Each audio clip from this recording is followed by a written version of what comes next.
What's up, everybody? It is Tiffany Stone. We are here, King of the Hammers 2025, and of course, you guys got to know, I'm definitely going to talk to Brad Lovell. Like, Brad, we've got three-wheelers going around, we've got buggies, we've got lights, we've got the fire pit, and you and I always have a chance to talk, and I really wanted to do something different. I wanted to do a fireside chat.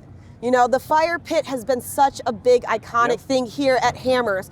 It's a place where everybody comes together, not only just to warm up, but to share stories, to share laughs, talk about their day. So this is exactly what I want to do. Absolutely. And I'll tell you one thing about King of the Hammers, driving in here, it is the mecca for motorheads. It's unbelievable. And that's what brings us all together, is the love for off-roading, the love for building unique vehicles. And I do appreciate that so much about this event. There's so much diversity, different races, different people out here having fun.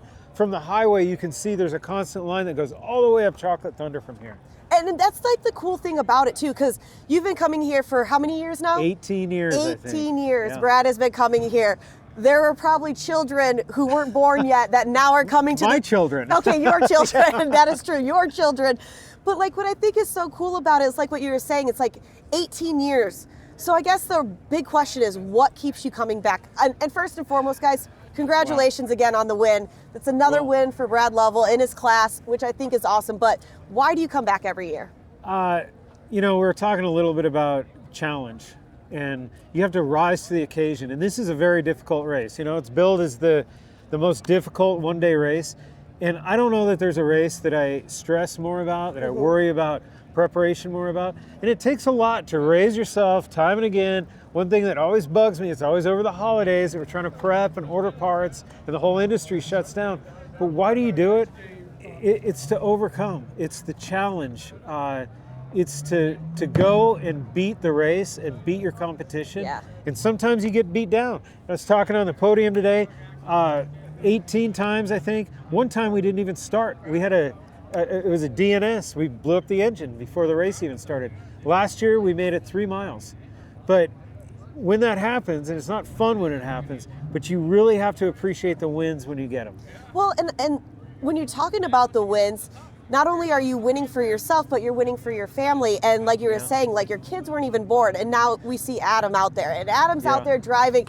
By the way, guys, if you see this cool build that he has, that is like one of the coolest builds. But he's out there driving right now. And so I guess not only have you stepped into, obviously, driving with your brother, so like there's that family dynamic, but now your son. So like you've got this brother-brother relationship, you've got a driver relationship, co-driver relationship, but you've also got that father-son relationship. So how's that really changed throughout the years for you? Well, you know, growing up, we weren't a racing family, and we became a racing family. But I really think it's so key, because you have to have a relationship with the people that you get involved here, because it takes a lot of strive and a lot of want to go racing. And there are bad days. And there have been great people I've been involved with on my team that have come and gone, and still great friends. But what binds us together over decades is being family. Yeah. And it's a great honor to me to be racing out here with my son Adam. I've done a lot of racing with my son Byam, obviously my brother. Yeah. But Adam is actually working for me full time, and he's prepping the vehicles. So, you know, he's getting to prep them, and then that's what makes a great co-driver, is somebody that knows how to work on the car, that has some sense. We're going to have to figure out some situations in the 4600 race for sure that are going to be really difficult. It's a really hard race. There's a lot more VCPs in the rocks, so that means a lot of winching and a lot of communication. He's going to have to be outside of the car, and it's certainly, you know, the focal point's always the driver, but it's so much about the team outside of the vehicle and inside of the vehicle. And speaking of that, you always thank your team first and foremost, which I think is awesome. But going back to like Adam and you saying now he's prepping the team, it is the most funniest thing when he comes up and he's like, Tiffany, do you remember when you used to pay me to like clean your boots? And I was like, honestly, I do remember when I had you clean my boots, but it's just so funny to see like the dynamic. This is how long Brad and I have been chatting.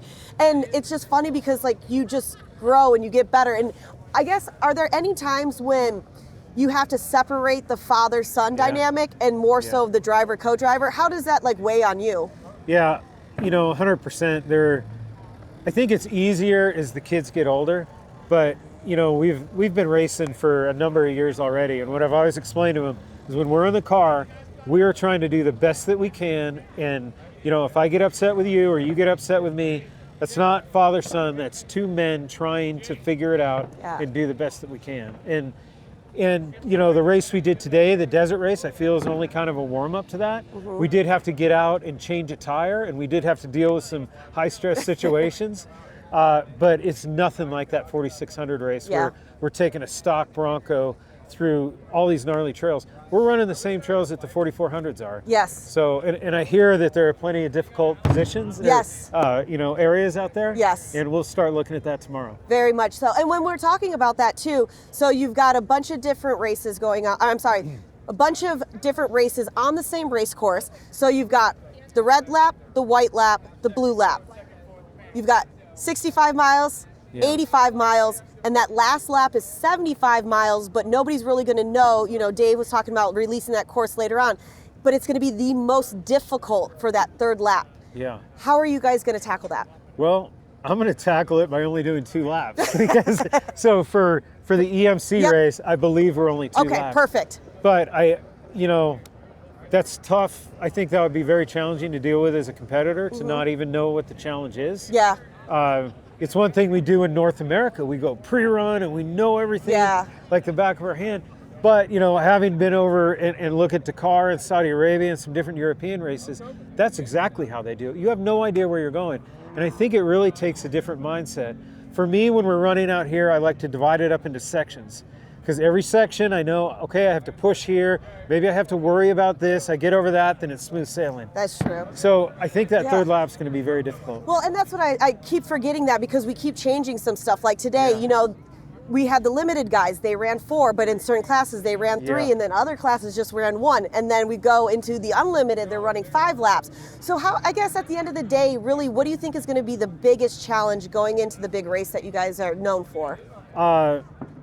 The biggest challenge this year is for sure going to be the rocks. And it's always the rocks, but what is different this year is there's a lot of VCPs in the rocks. Okay. And those are virtual checkpoints. So we have to go through and clear these 50-foot radius spots.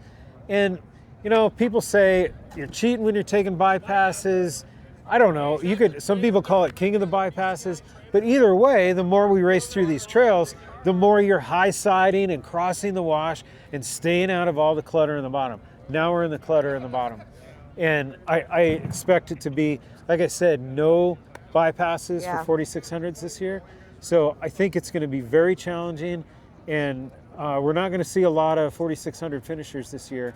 So again, mentality, don't worry about the competition. Just worry about getting to the finish line. Well, and what we've talked about so many times is people say sometimes the biggest competition is you. It's getting into your head, and it's you. Yeah. But you know, you're 100%. a multifaceted driver. You have done so many great things, and it's really cool to see that. You know that, right? But the thing is, Tiffany, like, I still get nervous before every race. Right?